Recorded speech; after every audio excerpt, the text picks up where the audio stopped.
Yes, sir. Yes, sir. This is for Jerry and obviously Stephen. Why did you decide to trade Micah Parsons? Well, without being too broad, obviously, we did think it was in the best interest of our organization, not only the future, but right now, this season as well. We've gained a Pro Bowl player. We've gained a Pro Bowl player in an area that we had big concerns in on the inside of our defense. Let me go beyond your question. First of all, I want to tell you that I really like Micah.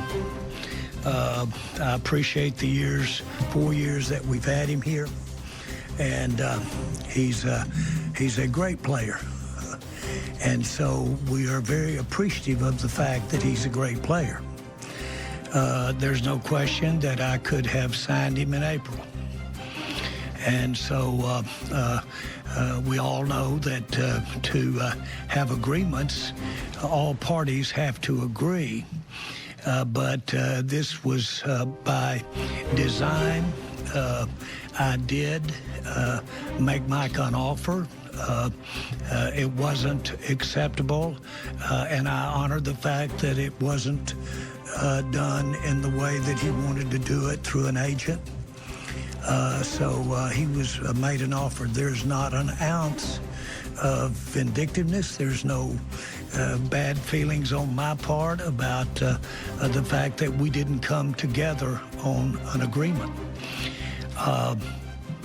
The facts are, and we'll cover it, I'm sure, with many of your questions, but the facts are specifically we need to stop the run.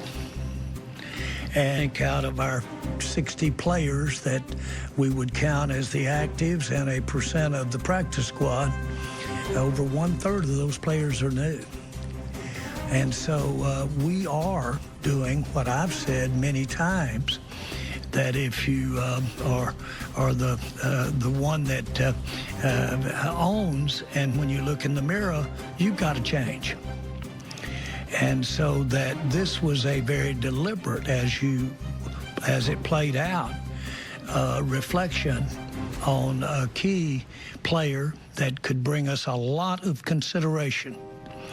A lot of consideration now in the player that we got that can help us stop the run, and a lot of consideration in the future. A lot of capital that is required to build a team. It takes many players to be tried to play in the NFL. It takes 11 on the field at the same time. It takes a minimum of 30 or 40 at minimum to have both defense and offense, not including players that are involved in our special teams. So it takes more than one. And so you do have to allocate your resources, whether it be draft picks or whether it be finances. You have to allocate those resources. There was no question in our mind that Michael could bring us a lot of resources on a trade. That has been on my mind since we hired Brian. And so there was no question. As it turns out, all the publicity about the not having a contract, certainly you did your part in making sure that it was known that he was potentially available, and I appreciate that very much. And I say that a little tongue-in-cheek. I'm not really as serious about it. But I will say this, that it was important that we did get, if we could get it, the kind of interest that we got in making a trade for Mike.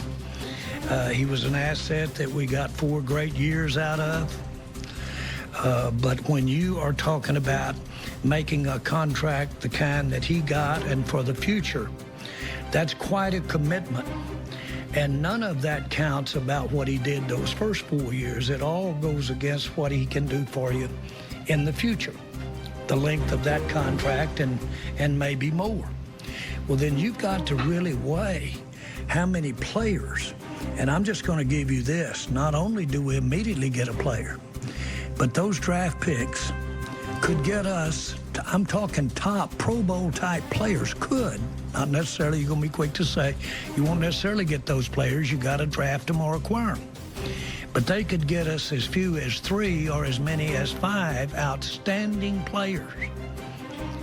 Now, not only do they contribute in a game that needs a lot of players on the field, not to be elementary, but they also give you better odds that they're going to be a high percentage of those are going to be available, just from the standpoint of attrition or from the standpoint of just sheer limit on how far one player can go. Very few players are Dion playing 100 plays a game out there at the time. So this trade was not just thought about today. This trade has been going on in our minds and our strategies and being talked about. It's been going on all spring. It culminated today, and it came quick, but that's the way things go. It does happen fast when it happens, but you've laid a lot of water. I mean, you've laid a lot of things out there on the water to make it happen. I want to be sure that our fans understand. I think a lot of Micah, and I wish him so much success. I don't want him to have success when they play the Cowboys as much as I do want him to have overall success. But Micah Parsons did an outstanding job for us for 4 years. And a little bit of the way Herschel Walker may have had his greatest contribution to the Cowboys, what he brought to us when he left could be a tremendous thing for our fans and the success of this team. Kenny Clark, we really knew beginning this spring that if we could pick up a top interior defensive lineman just to offset not having a pass rusher, even though it's Micah. But where we're strong is in our pass rushing depth. And we knew if we could get an interior lineman, that was at least something that would improve us right there on a top interior lineman. He comes in strong for us, and he comes in accomplished for us. And so we're glad to have him. It was a prerequisite. We went down the teams, and we only picked teams that had room on their cap that could pay Micah, and we only picked teams that had top tackles, interior tackles, that we wanted to have any dialogue with at all about a trade. That was the criteria of trading. Top existing tackle that could come in here and play for us right now, this year, and offset the fact, to whatever degree, more or less, that we don't have that excellence that Micah Parsons has there, but we do have the depth to come in here and do that. And then if we could get the picks that we ultimately getting, and we did have several teams that we might have had an opportunity to do something with. We did have that. And so this was no instantaneous happening this afternoon over about a 5-minute period. The other thing that I would like to say is I firmly made a commitment to Micah this spring, and paid him, and to pay him. At that time, I was battling and knew that the other alternative probably was. I had no idea of what we might be able to get.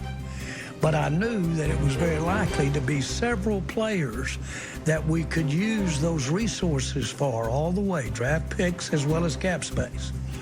And so that was on our mind. The minute that we saw that we were quite possibly were going to have an issue about whether or not we could do a contract or not, that gave us time, that gave us imagineering. That coupled with bringing in a new coach and bringing in a new staff, we felt it fit for us to have more players, more excellent players, if we do a good job of acquiring those players, plus have a team this year that would give us a better chance, dare I say that? But absolutely, it's not a zero that we're dealing with as far as how much better that we were trying to be, even not having Micah. I've got several other things that I could answer a question with, but I'll stop and just let you ask questions. The only other thing, you did an amazing job of covering it extensively, but because we have thought about this a lot. But the other thing came into play big was between Coach Schottenheimer and Coach Eberflus, and talking about the defense and obviously getting a player like Kenny Clark, is we also feel like in addition to the depth, is you can scheme pressure as well. And I think Coach Eberflus has been really good at that in terms of using scheme to get pressure on the quarterback. But what's tough to scheme is to stop the run. The other thing that I want to say is we not only gives us 4 first-round picks over the next 2 years, we not only do that, nothing says we can't use some of those picks right now to go get somebody right now. Don't rule that out. What do you say to your fan base that looks at this and says they're rebuilding right now? Well, again, we've certainly got a new coaching staff. And a third of all the players are new. And so obviously there is freshness. We'll use the word new on that basis. But we have the highest paid player in the NFL at quarterback. And we